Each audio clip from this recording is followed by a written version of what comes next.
Hi, everyone. I'm Janice Chen, and this is how I turned the tables on someone who tried to destroy my life, just because I'm different. Adjusting my wheelchair, I surveyed the dining table. The centerpiece should go here, I suggested, angling for the perfect view. Exhausted from therapy, I still wanted everything to be flawless for tonight's dinner with James's family. Whatever you think, sweetheart, James said, placing a gentle kiss on my head. You've got an eye for these things. Even after 2 years of marriage, his touch gave me butterflies. Who would have thought a wheelchair-bound software engineer married to one of Manhattan's most eligible real estate developers? Maybe we should cancel, I murmured, the words slipping out. Your mom probably won't approve of my table settings either. James knelt beside me, his expression tender but firm. Hey, look at me. Mom will come around. She just needs time. 3 years isn't enough time, I muttered. She still winces every time my wheelchair makes a sound. Before James could reply, the doorbell rang. I smoothed my dress, steeling myself. He gave my shoulder a reassuring squeeze before answering. James, darling.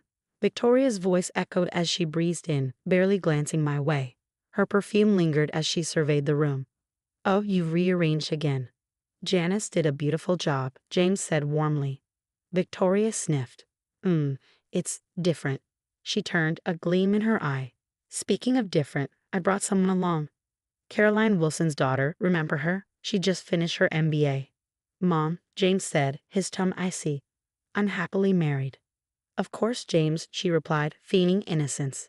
It's just networking. Strictly business. Dinner was a showcase of passive aggression. Victoria monopolized the conversation, weaving tales of country clubs and galas. James, the Hendersons are hosting a charity event next week. You must come. It's for such a good cause. I cleared my throat. We'd love to attend. Victoria's smile was thin. Oh, it's at the Metropolitan. I'm not sure they have appropriate access.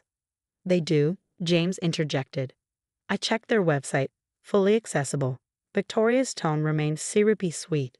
Well, you know how these events are. Lots of dancing. It might be uncomfortable for some people. I tightened my grip on my fork. I may not dance, Victoria, but I can still enjoy an evening out with my husband. Of course, dear. I just worry about James. All this extra care. It must be exhausting for him. James slammed his glass down, breaking the tension. I think it's time for dessert. Later, as the city lights twinkled through our bedroom window, I sat in silence, staring out. James wrapped his arms around me from behind. I'm sorry about Mom. She was way out of line. Does she think I don't notice? I whispered. The conveniently scheduled events during my therapy, the family photos I'm excluded from, the endless parade of suitable women. She's trying to push me out. She'll accept us, Janice. What we have is real. You're the best thing that's ever happened to me. I leaned into his embrace, wishing I could believe him. But deep down, I knew Victoria Barrett wasn't done. Much later, I wheeled toward the study and froze at the half-closed door, voices drifting through. Rachel, we have to do something, Victoria was saying. Your brother's throwing his life away. James seems happy, Rachel replied cautiously. Happy? He's missing critical social connections because he's always playing nurse. Did you see how exhausted he looked at Christmas? That's unfair, Mom. Listen, Victoria pressed. Remember Sophia Hammond? Her father's firm is expanding, and she's still single. She'd be perfect for James. Are you seriously trying to set up my married brother? I've already spoken to Dr. Peterson. He's agreed to talk to James about the toll of caring for a disabled spouse. The stress, the limitations. He'll help James see this isn't sustainable. And Janice? Rachel asked, her voice tight. She trapped him. A disabled woman landing one of New York's most eligible bachelors? She saw dollar signs and played the sympathy card. My hands gripped the wheelchair so tightly my knuckles turned white. Victoria continued, undeterred. I've even heard she exaggerates her condition. Melissa saw her at the mall last week, moving just fine. I bit my lip, fury bubbling inside me. That day at the mall, I'd been in agonizing pain trying to retrieve a fallen shirt.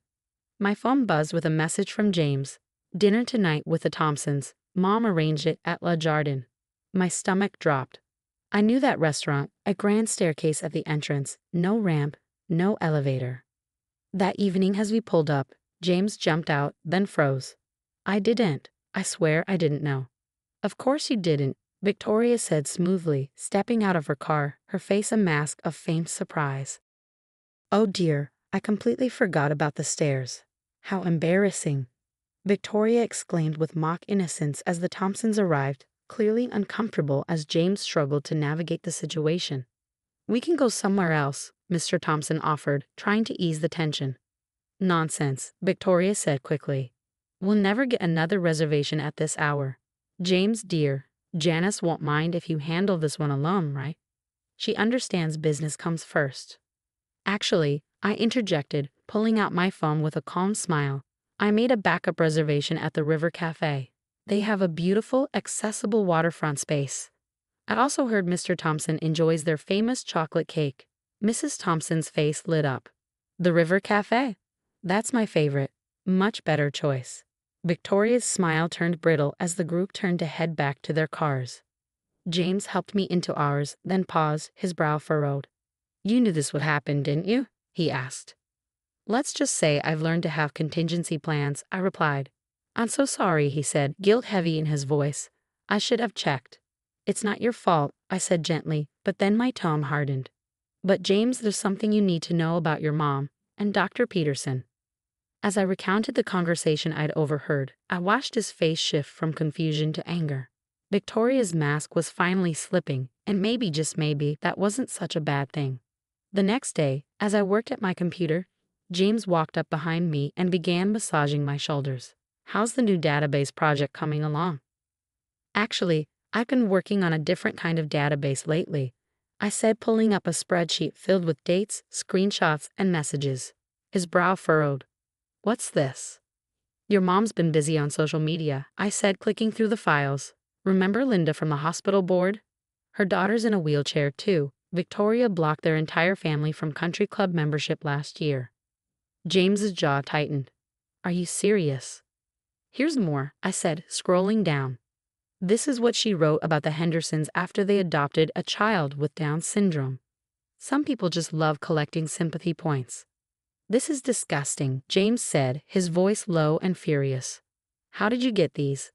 Her password wasn't exactly Fort Knox material, I replied dryly, and there's more. I pulled up financial records. Notice anything strange about these charity donations? James leaned in, his eyes scanning the numbers. These don't match our foundation's records. Exactly, I said. She's been skimming money from every fundraiser. The children's hospital renovation, disaster relief drives. Half the funds went straight into her personal account. His face darkened. And she's hosting the charity gala tonight, getting an award for her dedication to diversity and inclusion. The irony is staggering. At the gala, Victoria was in her element, gliding through the crowd in a designer dress, likely purchased with stolen donations. She greeted guests with practiced charm, oblivious to what was about to unfold.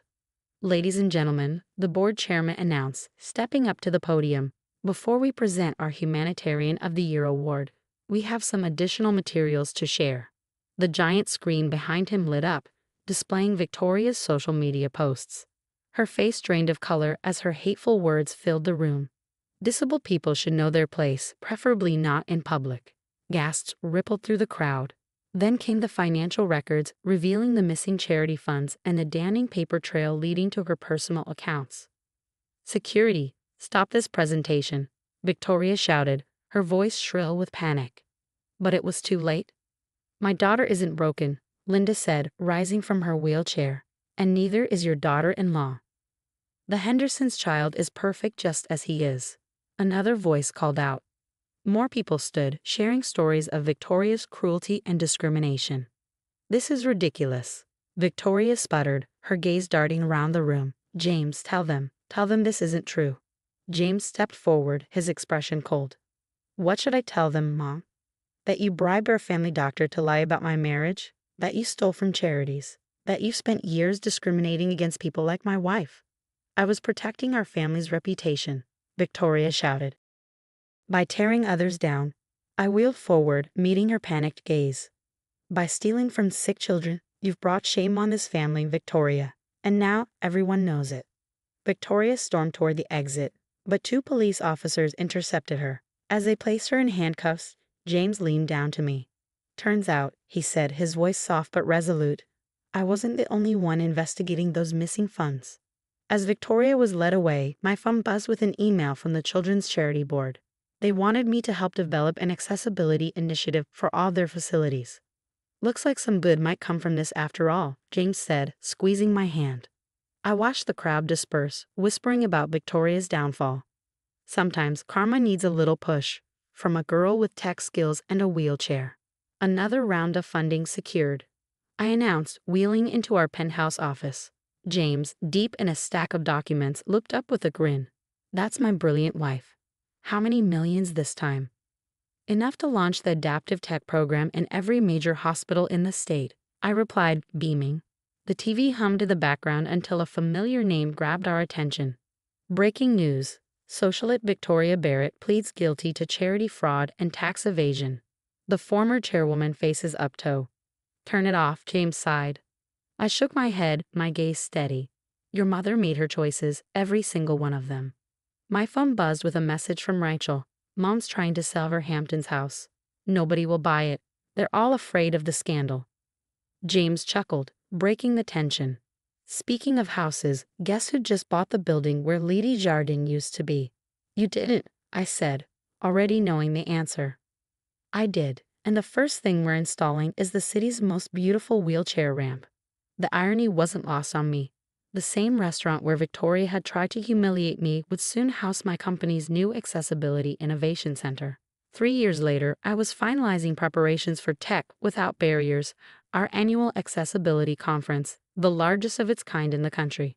Ma'am, my assistant said softly, leaning down to whisper, Victoria Barrett is in the lobby. She's asking to speak with you.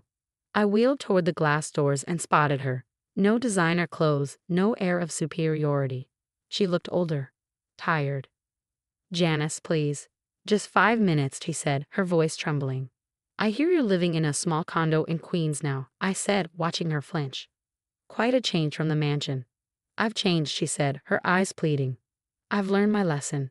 What I did to you, to all those families, I'm sorry. Sorry you did it or sorry you got caught?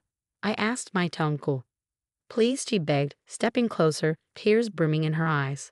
I have nowhere else to turn. James won't even take my calls. Maybe you could talk to him. Like how you tried to get him to leave me? I asked, my words sharp but even. I was wrong, she whispered, her voice breaking. You're the best thing that ever happened to this family. I adjusted my chair, preparing to re-enter the conference hall. You know what the funny thing is, Victoria? I actually believe you mean that now, but some bridges stay burned. Through the glass doors, I saw her deflate, the weight of her actions heavy on her shoulders. Inside, the crowd erupted in applause as I took the stage. Welcome, everyone. Today, we're proud to announce a new scholarship program for disabled entrepreneurs. I began. A playful smile crossed my lips. And yes, it will be headquartered in a beautifully renovated building with the city's most impressive wheelchair ramp. Laughter rippled through the room, a stark contrast to the silence outside as Victoria lingered in the shadows. The woman who once tried to erase me from society now found herself erased from its circles. Sometimes, the best revenge isn't about getting even. It's about rising so high that those who sought to break you become irrelevant. As I looked out at the crowd, full of people Victoria once tried to exclude, I realized we hadn't just survived her prejudice. We thrived in spite of it. Now let me ask you, if you were in my shoes, would you have accepted her tearful apology or kept walking like I did? Some scars, I believe, can't be healed by words alone.